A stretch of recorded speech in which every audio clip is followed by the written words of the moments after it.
વાત કરીએ તો છેતરપિંડી કરતી ઠગ ટોળકીના 17 ઇસમોની ધરપકડ કરતી વડોદરા શહેર cyber crime police cyber crime સંબંધિત ઓનલાઈન ટ્રેડ કરવાના બહાને પૈસા કમાવાની લાલચ આપીને છેતરપિંડીના ગુનાઓ અટકાવવા તેમજ શોધી કાઢવા સારું પોલીસના ઉચ્ચ અધિકારીઓ દ્વારા જરૂરી સૂચન અને માર્ગદર્શન આપવામાં આવેલ હોય જે અંતર્ગત સાયબર ક્રાઇમ સંબંધિત ફ્રોડના નાણાં વિડ્રો કરી સહ આરોપીઓને સોંપતી ગેંગના 17 ઇસમોની ધરપકડ કરતી વડોદરા શહેર સાયબર ક્રાઇમ પોલીસ આ કામગીરી દરમિયાન અબરાર ખાન, નવાબ ખાન પઠાણ, શાહરૂખ રઝાકભાઈ વોહરા, ગોમેસી મનીષભાઈ, શેખ સલીમ મિયા શૌકત હુસૈન, સૈયદ ઇખ્તિયાર અલી, હસમત અલી, ઝરાર બિલાલભાઈ સોદાગર, મીર હારિશભાઈ સલીમભાઈ, બેલીમ વસીમ ખાન ફિરોઝ ખાન, મોહમ્મદ આફતાબ મુસ્તાકભાઈ, શેખ અદનાન ઇલિયાસભાઈ, શેખ લિયાકત યુસુફભાઈ, મહેબૂબ ઇબ્રાહિમ આગેવાન, શાહરૂખ સિદ્દીકભાઈ ધોબી,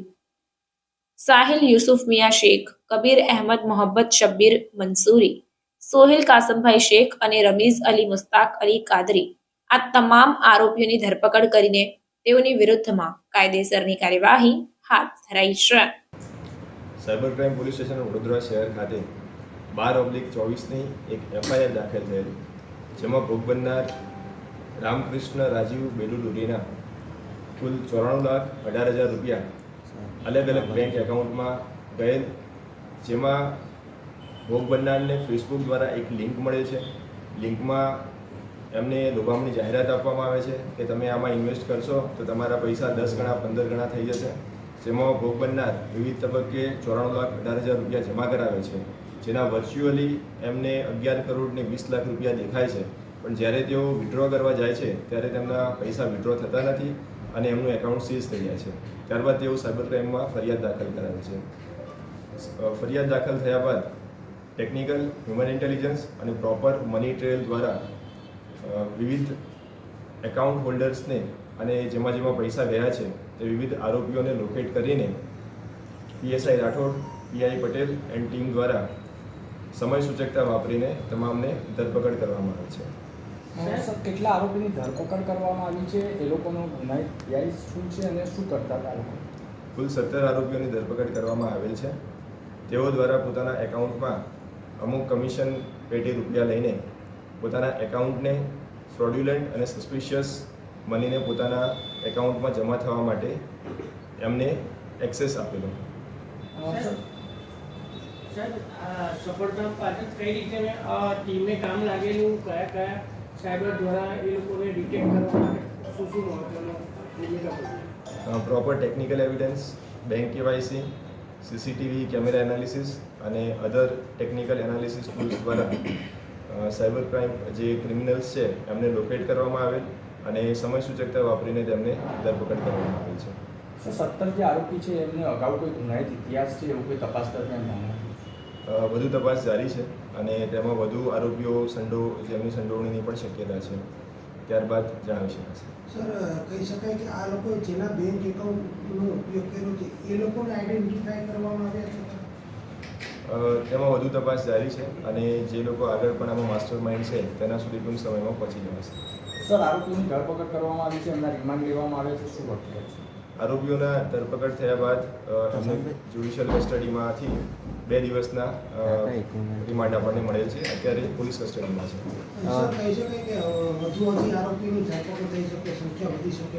બિલકુલ, ઘણા એકાઉન્ટ્સ એવા છે કે જે અમારી રડાર પર છે અને તેમાં જે પણ લોકો આ ગામમાં સંડોવણી છે જેમની જે પોતાના મોબાઈલ નંબરનો અને બેંકનો એક્સેસ આપે છે પોતાની જાણ હોવા છતાં અમુક રૂપિયાની લાલચના કારણે, તો તેવા એકાઉન્ટ્સ રડાર પર છે અને ભવિષ્યમાં ધરપકડ થવાની શક્યતા છે. સર, અન્ય કોઈ લોકો ભોગ બન્યા હોય એવું શક્યતા? તેની વધુ તપાસ જારી છે.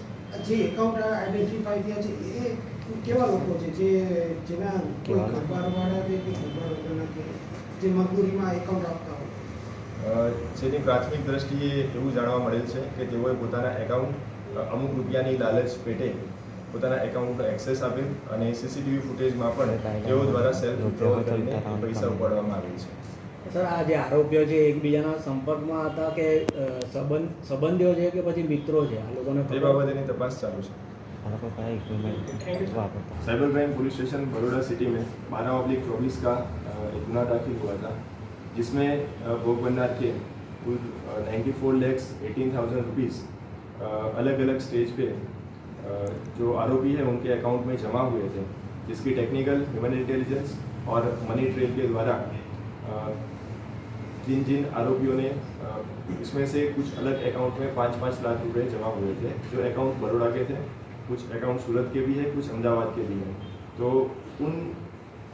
उन अकाउंट्स की प्रॉपर छानबीन करके उसके CCTV फुटेज, KYC वगैरह की बेस पे कुल 17 आरोपियों को धरपकड़ किया गया। किस तरीके से ये पूरा जो रैकेट है वो चल रहा है? इसमें प्राइमरीली MO ये थे कि भोग बननार को फेसबुक, इंस्टाग्राम या व्हाट्सएप के द्वारा एक लिंक भेजी जाती है, जिसमें डिस्क्राइब होता है कि आप इतने पैसे डालेंगे तो आपको इतना रिटर्न मिलेगा। उसके बाद भोग बननार से एक गूगल फॉर्म भरवाया जाता है। गूगल फॉर्म में उनकी प्राइमरी डिटेल्स ले ली जाती है। फिर अलग एक टीम द्वारा उनका संपर्क किया जाता है। उनको एक जिसमें यहाँ हमारे जो भोग बननार है उनको एक third party application angel.bg download करवाई गई थी। उस एप्लीकेशन में उनको वर्चुअली वो जितने भी पैसे जमा कराते थे उतने पैसे उनको वर्चुअली सिर्फ उसमें दिखते थे। तो ऐसे भोग बननार ने 94,18,000 उसमें जमा करे हैं, जिसके उनको वर्चुअल में 11 करोड़ और 20 लाख रुपये उनको वर्चुअली दिख रहे थे। जब वो पैसे विड्रॉ करने जाते हैं तो विड्रॉ नहीं होते हैं और उनका अकाउंट सीज हो जाता है। उसके बाद वो कंप्लेन करते हैं और फिर पुलिस कार्रवाई करती है। से बात की जाए तो अभी जो भी आरोपी पकड़े गए उनका गुनाही इतिहास क्या है, वो क्या करते थे यहाँ? प्राइमरीली उन्होंने लोग लालच में आके, जैसे किसी ने कुछ कमीशन पेटे, जितना पैसा आता है उसके कुछ कमीशन लेकर अपना अकाउंट किसी थर्ड पार्टी को एक्सेस में दिया है और ज़्यादा तपास फर्दर इन्वेस्टिगेशन जारी है। साहब, आरोपी को देख के ऐसा लग रहा है कि स्टूडेंट ज़्यादा लग रहे हैं, तो स्टूडेंट भी इसमें है शामिल कैसे? इसमें प्रॉपर एविडेंस के आधार पे उनकी धरपकड़ की गई है और ज़्यादा इन्वेस्टिगेशन जारी है। इस सेंटर के बारे में पता चला है सर कोई उनका पर्टिकुलर कमांड सेंटर हो जहाँ से पूरा रैकेट? अभी जितने आरोपी धरपकड़ किए गए वो बड़ौदा के हैं और फर्दर इन्वेस्टिगेशन में और नाम खुलेंगे तो और भी धरपकड़ की जाएगी। Thank you. સમાચારોની ઝડપી અપડેટ માટે હમણાં જ જન અર્પણ ન્યૂઝ ચેનલને લાઇક, શેર અને સબસ્ક્રાઇબ કરો.